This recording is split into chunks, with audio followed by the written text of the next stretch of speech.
This is Chewing the Gristle, and my name is Al Black, and my co-host is Tim Conroy. Hi, Tim. Brother Al, how you doing today? Great. The weather's great. And our poet today is the award-winning Alexis Ivy. Hey, it's great to be here. Thank you for having me. We're very happy to have you. Alexis Ivy is the 2018 recipient of the Massachusetts Cultural Council Fellowship in Poetry.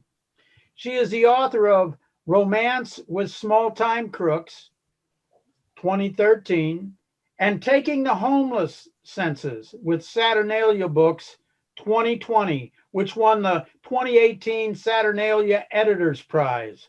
A Boston native, her poems have been displayed in City Hall and featured by Mass Poetry aboard the Red Line subway. Her poems have recently appeared in Saranac Review, Poet Lore, and Sugar House Review. She works as an advocate for the homeless in Cambridge and teaches in the Poem Works community. As a poet, could you talk about your poetry journey and the mentors and early influences of your poetry journey? When I was young, my first exposure to poetry was actually the lyrics of Bob Dylan and Robert Hunter of the Grateful Dead. My father was a real hippie, and that was the music I was listening to. And that was really when, the words started really meaning a lot more than just like listening to a song. And so I got into lyrics when I was pretty young. And at first I wanted to be a lyricist, and then I was like, okay, I'm not learning an instrument anytime soon. And I started really getting into the 60s and getting into poetry of that time, which then led me to the Beat generation.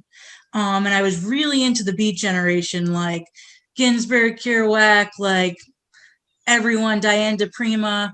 And that was like my jam. That's all I read. I was just heavily into the beats. And I was just kind of stuck in that literature of that era. Like that was it. And it wasn't until I turned 18 and I joined my first poetry workshop that I realized that there was like way more than just the Beat generation and 60s lyrics, and that was mind blowing to me.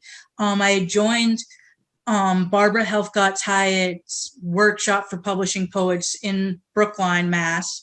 And she was like, all right, Alexis, like you need to read all these people, and gave me a list. And on the list was like Auden and Woodsworth and Joy Harjo and a bunch of people from today. And, I hadn't heard of any of these people. And I started reading and just totally opened a whole new world of like all this other stuff going on that I had no idea about, that I fell in love with, and realized, wow, there's way more than beat poetry out there. Thank God. And that was really, the beginning of my poetry journey, of how I started really just finding out, like, wow, who would have thought, like in my head when I like first was into like Auden and first into Wordsworth, I was like, who would have thought that I would be into this kind of stuff? I just had no idea that I could love something so old, that I like, I could relate to different eras and not just the 50s and 60s, which was kind of a relief. Wonderful. Tim.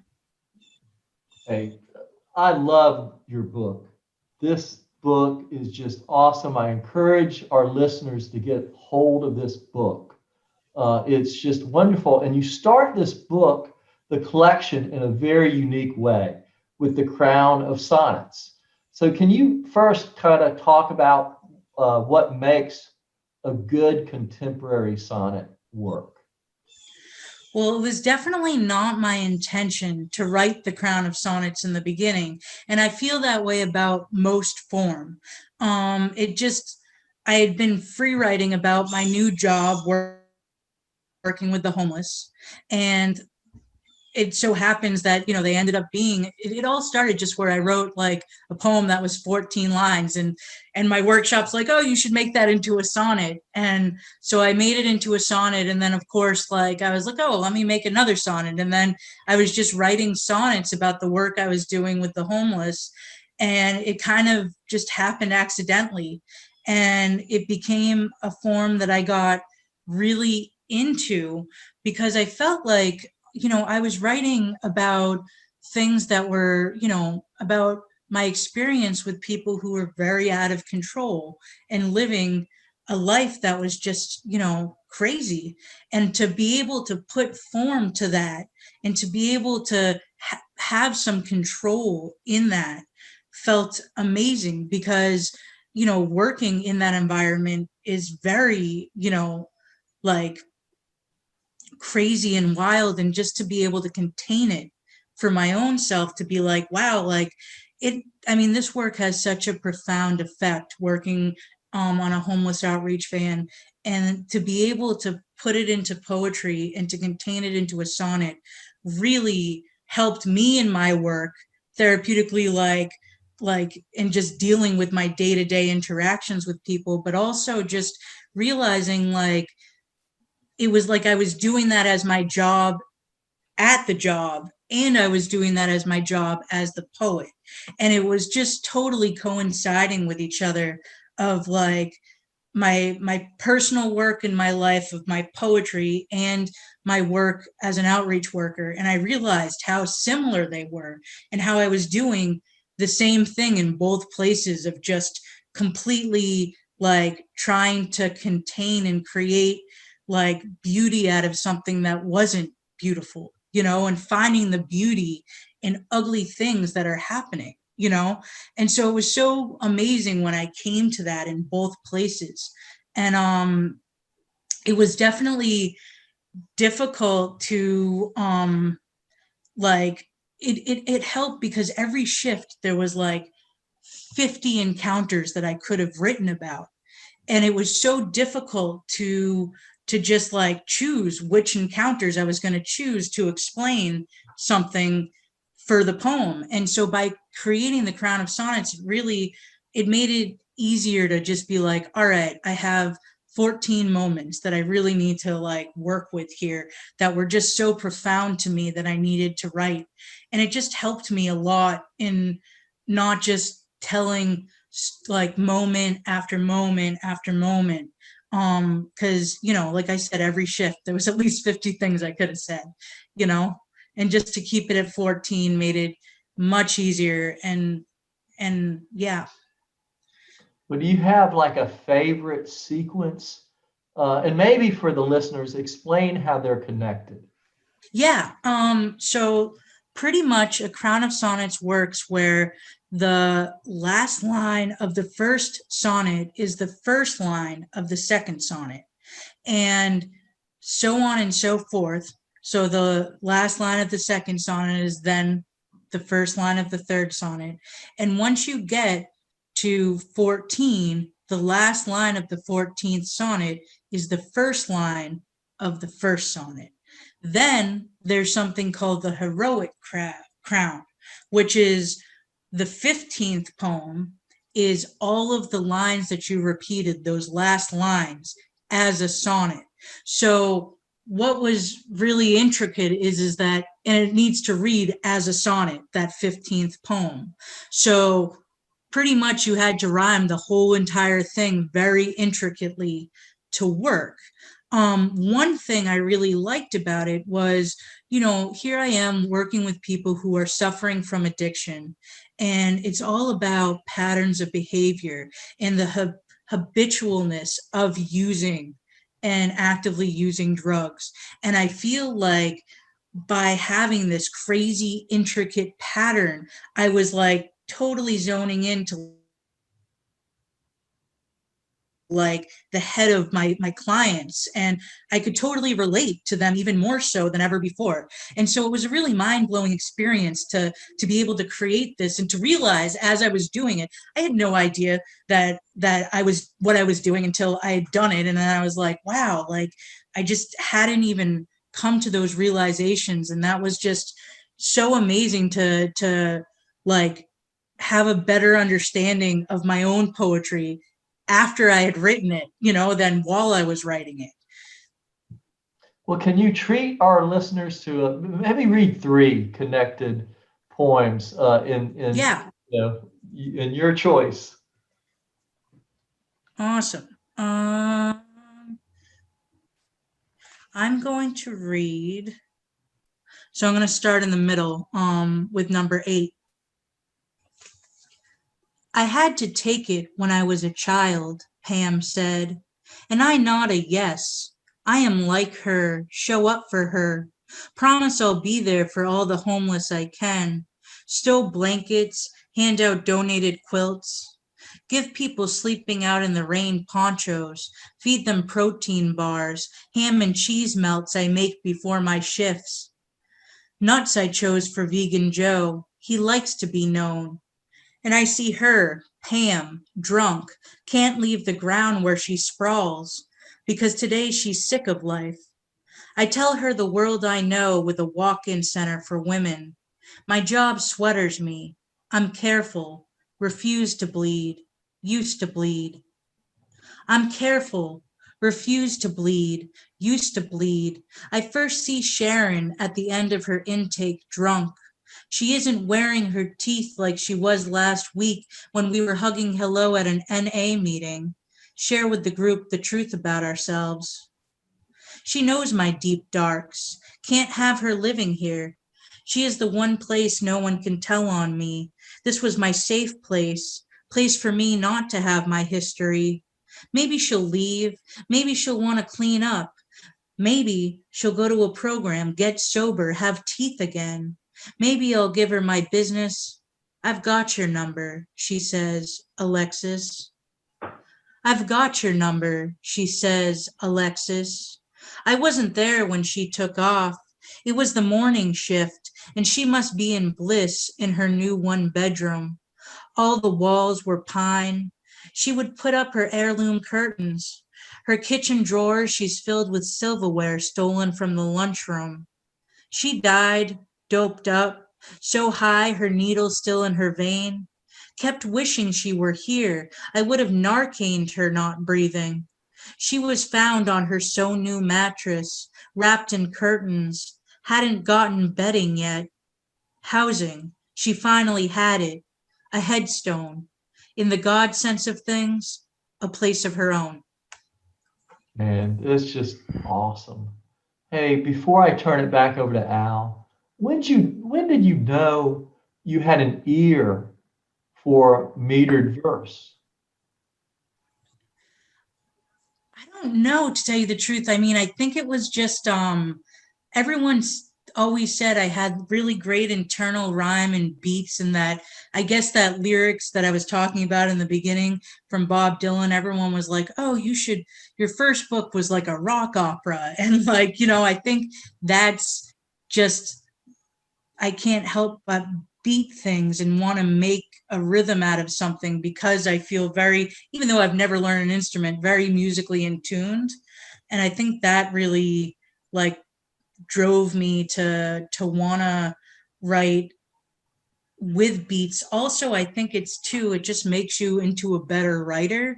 And I think by using form, I really just had like, you pay attention so closely to every word, just like you should when you're regularly writing a poem, but even closer. And I think that's what made me a better writer with all the rest of my poetry, just by practicing sonnets and by practicing villanelles and other forms. Brother Al. Yes. So obviously, to put together 15 sonnets that interconnect and work together, there's a lot of revision. But outside of that poem, how much revision do you normally do? And is a poem ever finished? So I would say I'm usually revising a poem at least 30 times. I don't even know what the poem's about, and maybe by the 15th version of it, I'm like, oh, I finally figured out what I'm trying to say. And then after that, it's all just trying to work out the line breaks, trying to work out the consonants and assonance and, the meter and everything like that. I don't feel like, it's interesting. I don't think that having a poem isn't finished until my book's out and published. Because even if I get the poem published in a literary magazine, when I go back to make the book, I need to, focus on the titles and why this would be in the book and does it fit into the book. And all of a sudden, I'm completely revising it in order for it to go into the book. And so a poem that I had thought was finished 2 years before and I hadn't touched, I then do a bunch of revision on for the book. So I'd say once the book's out there published, I don't think about the poem ever again of like revising it. I just finally let it be, which is totally an amazing feeling to just be able to be like, wow, after all those years, I'm done. Okay.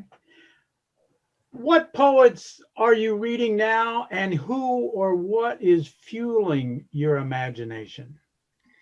So I have been completely enamored with Natalie Diaz. And I just read her newest book that came out this year as well. Another poet that I am always going back to is Kim Adonisio. I love her work, just really edgy.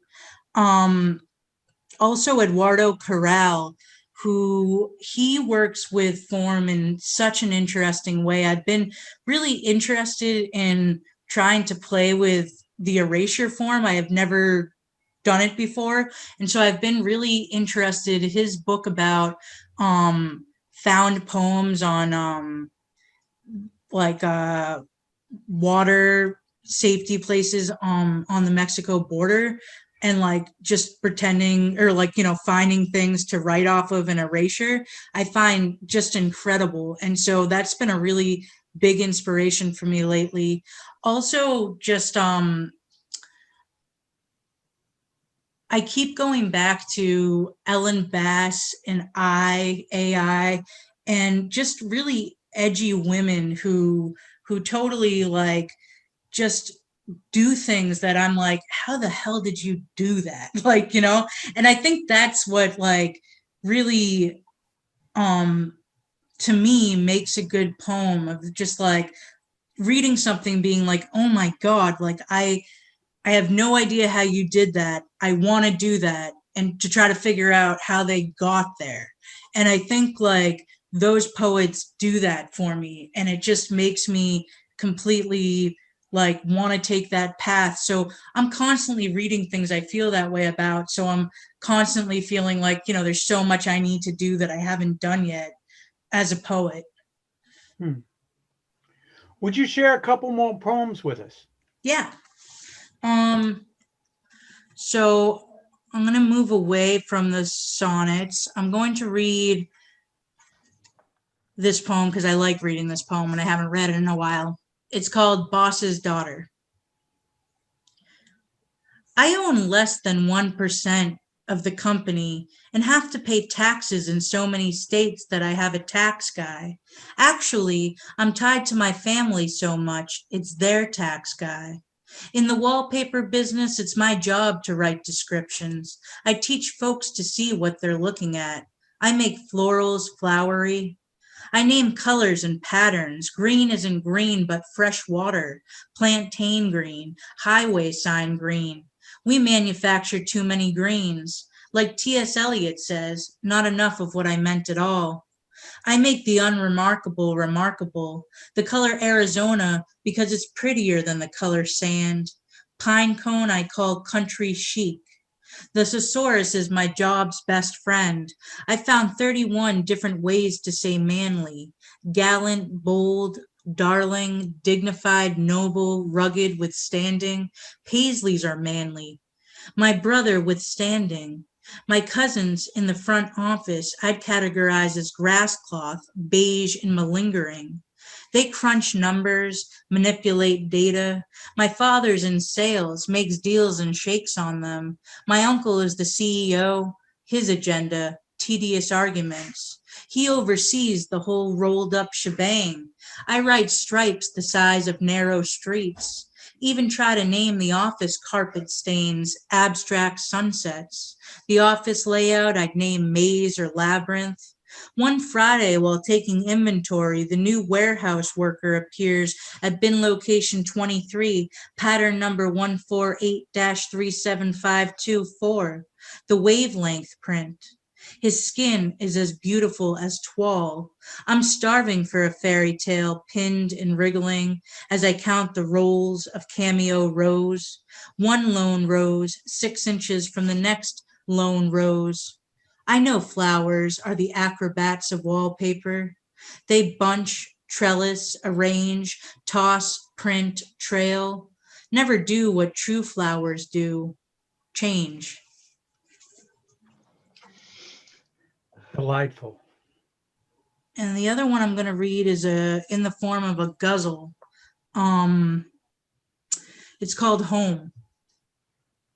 I mean, shouldn't someone be back home at the end of the day? Where people go is home. Home should be a place to stay. The corner calls the street home. Home for cowboys is campfire. For weather, sky's home. Frost calls the place where when you have to go there, they have to take you in, home. For the circus, it's Big Top. For fruit, Rhine's home. Sweaters call the cedar trunk home. Tell myself, come home, Alexis. And so I head home. It's an awesome poem. Thank you.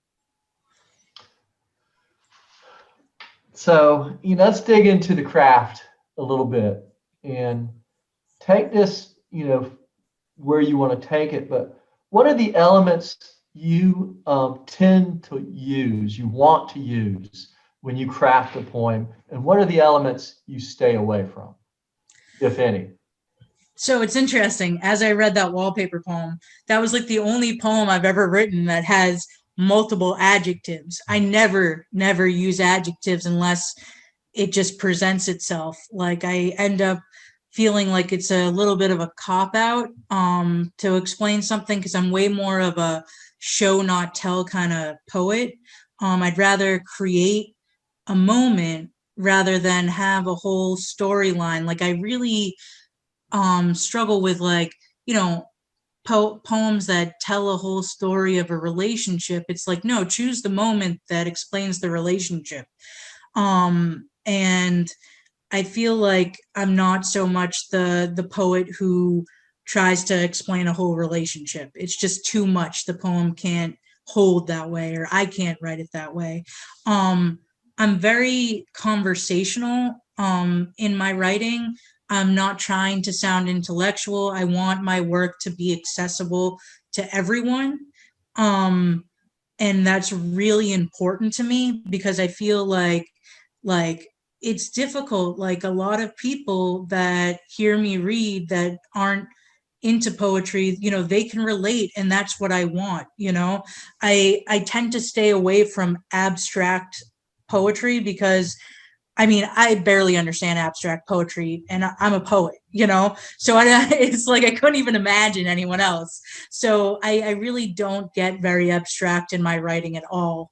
And I'm pretty much in reality, and, maybe with a little magical realism.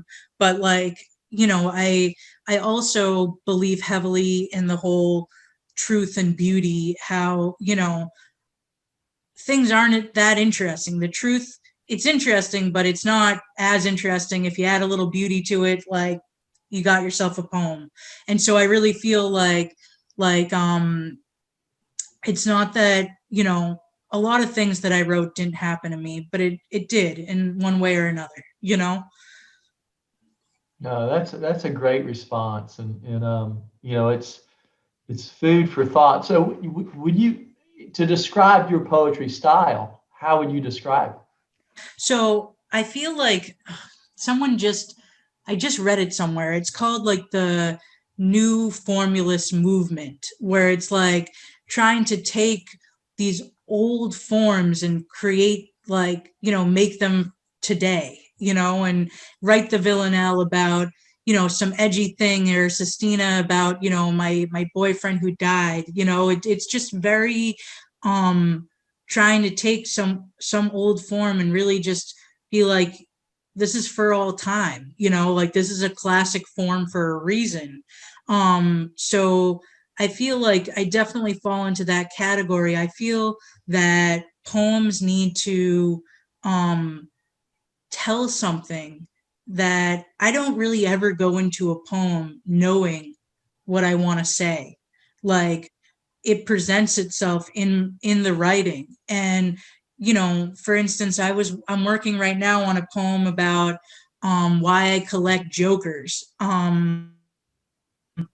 And I, from decks of cards, and it's moved so much where I didn't ever realize up until my 30th version of the poem, like why I even collect what I collect. And because I needed to discover that by writing it and writing it and writing it.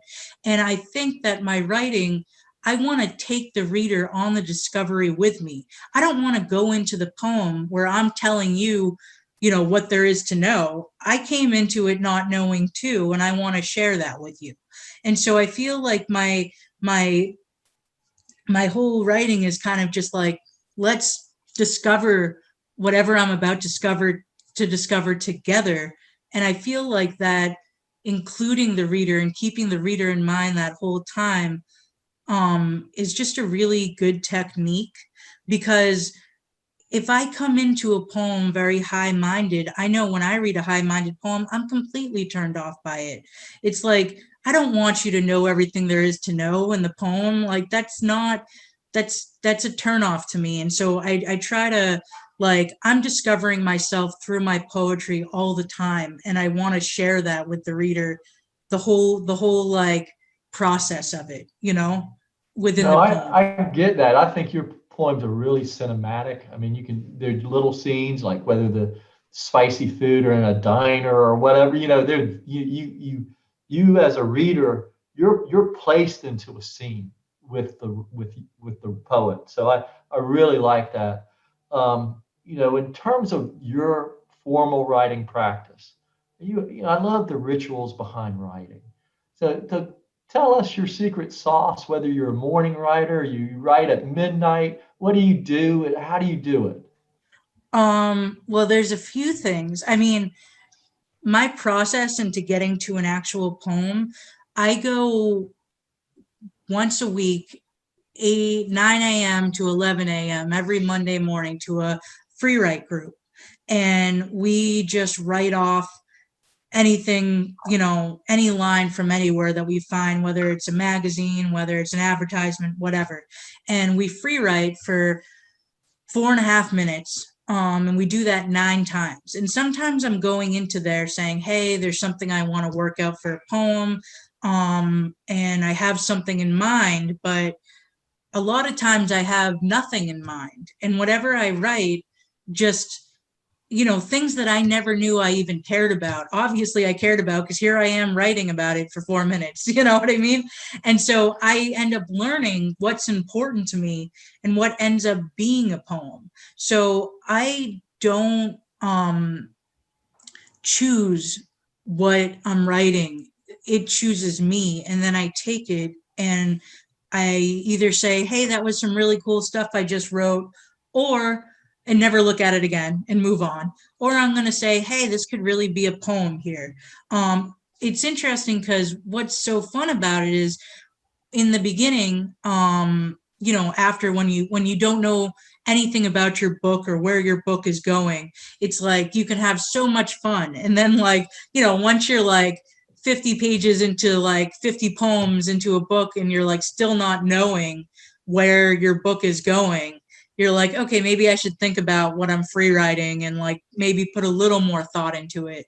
But it's just such a great process. And then, from there, I just choose, like, hey, am I going to make this into a poem, or am I going to just like move on? And then once I start creating a poem, I then, like, slowly try to figure out what I'm trying to say and why I thought that this would become a poem at some point.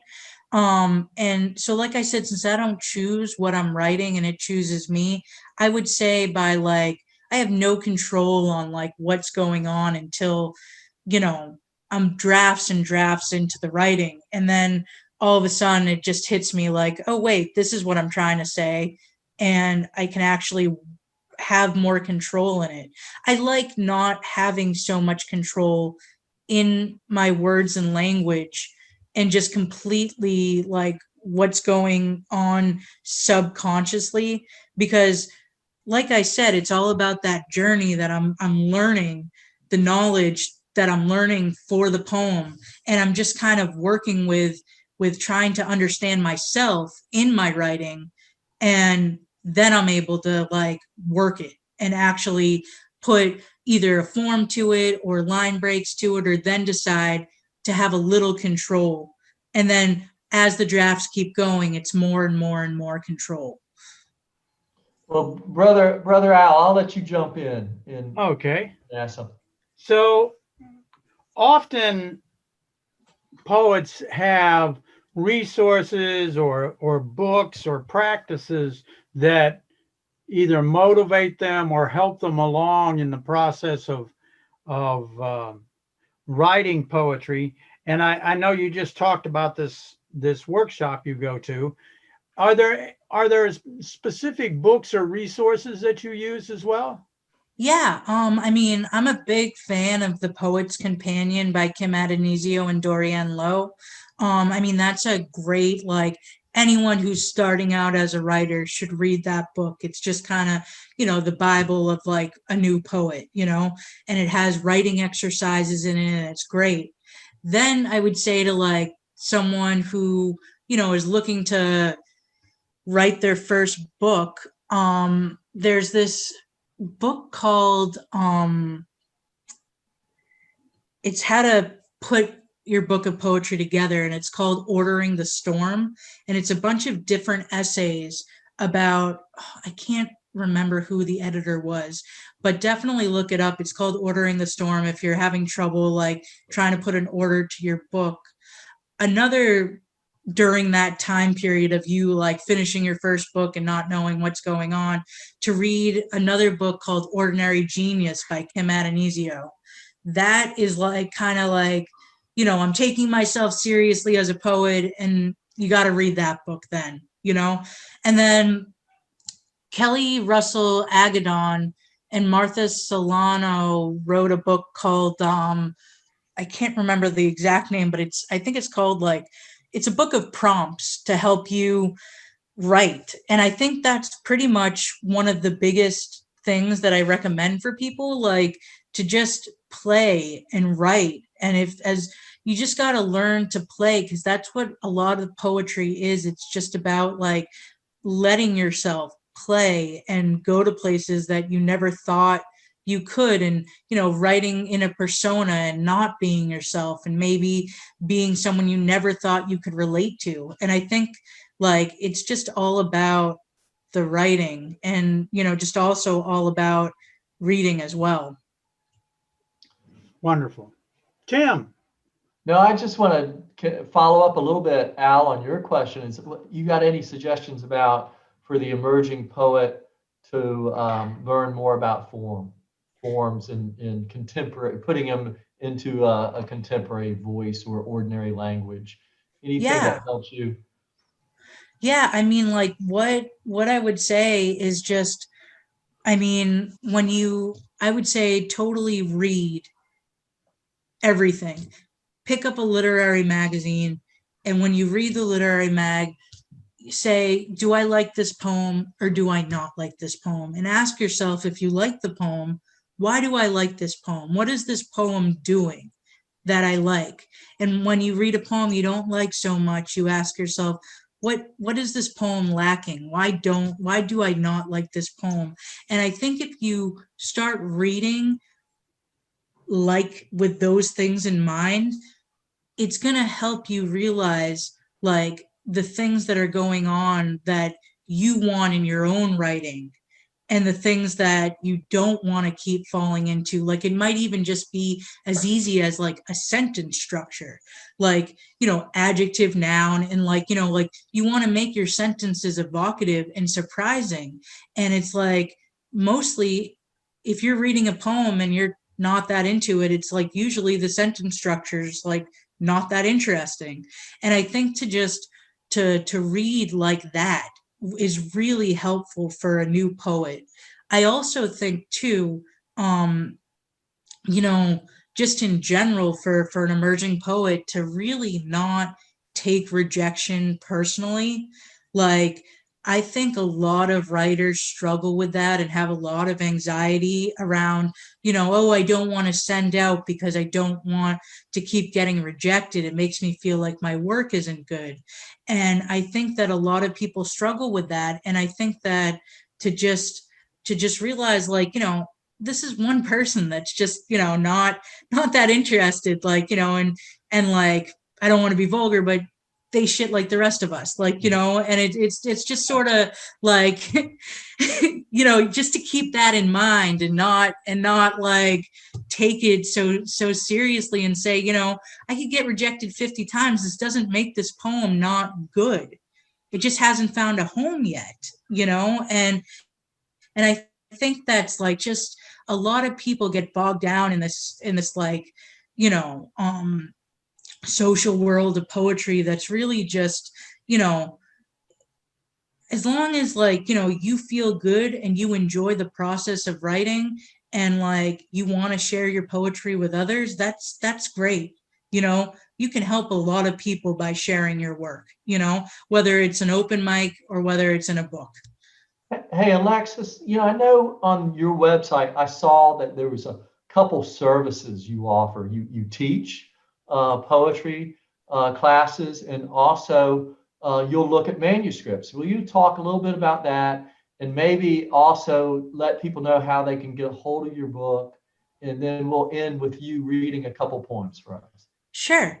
So I actually kind of just fell into teaching. My mentor of 15 years, Barbara Helfgott-Hyett, she just got diagnosed like a year and a half ago with dementia.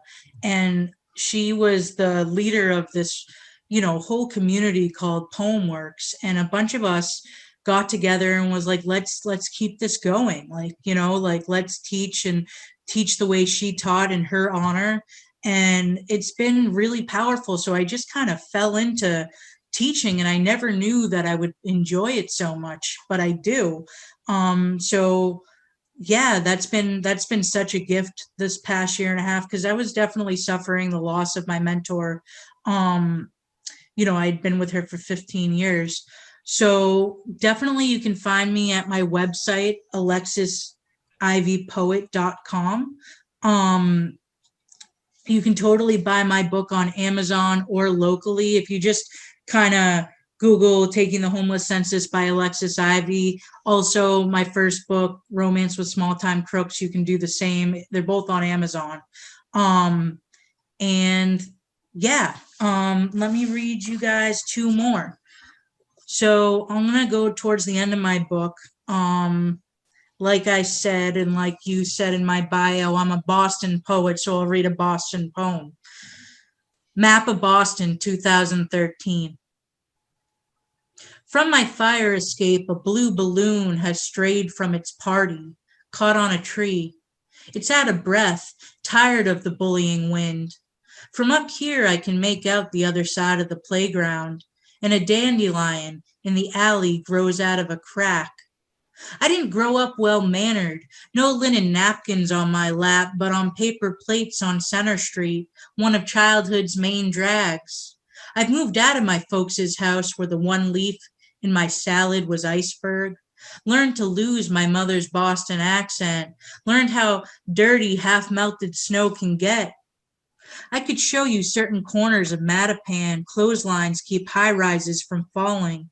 Fights break out. Windows stay broken. Hate crimes caked in paint on storefronts.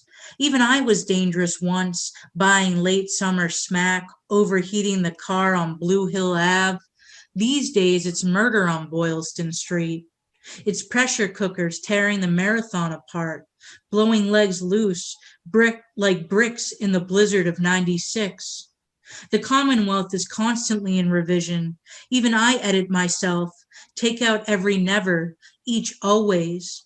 I used to think explosions near the finish line meant victory. And I'm going to end with the last poem in my book, which is in the form of a villanelle. This is probably the most nature poem I've ever gotten. It's called Elegy. Autumn is the season of slow reside, shredding ivy green turned brown. Leaves absolve the earth before they die. Leaves well kept, blown, layering the sky, stepped on, so settled in sky sound. Autumn is the season of slow reside. Sun shows late for the fallen, shines stubborn, a street lamp in that polis of clouds. Leaves absolve the earth before they die. Leaves stripped and torn as they pine for frost, first snow, blood on the ground. Autumn is the season of slow reside. Leaf smoke catches in the eye, the kind of worldly pain all birches bear. How leaves absolve the earth. After they die, the sky will weather and rain less light. December will also die.